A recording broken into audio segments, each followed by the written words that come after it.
Welcome to the Tech Egg. Don't get scrambled. Enjoy the video. In this video, I will explain how to fry fish with less oil. First, select a good quality non-stick pan. This is crucial for reducing the amount of oil needed. Next, ensure your fish fillets are completely dry by patting them with paper towels. This step helps achieve a crispy exterior and prevents sticking. Finally, measure out only 1 to 2 tablespoons of a high smoke point oil like avocado or grapeseed oil to coat the pan lightly. Getting the pan temperature right is key. Preheat your non-stick pan over medium-high heat for about 2 minutes before adding any oil. This ensures even heat distribution. Once hot, add your measured oil and let it shimmer for a few seconds. Carefully place your fish fillets into the hot pan, making sure not to overcrowd it.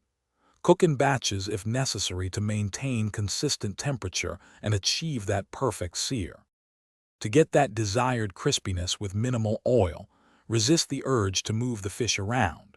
Let it cook undisturbed for 3 to 5 minutes on the first side, or until a beautiful golden brown crust develops.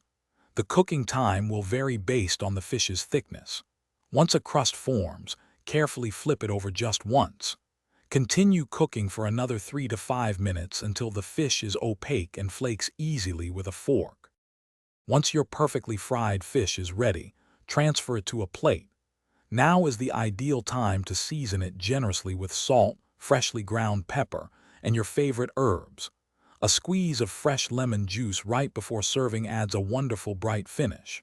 Enjoy your delicious, less oily fried fish immediately for the best taste and texture. Also, be sure to check the description below for a link to Little Tree's black ice and other great deals.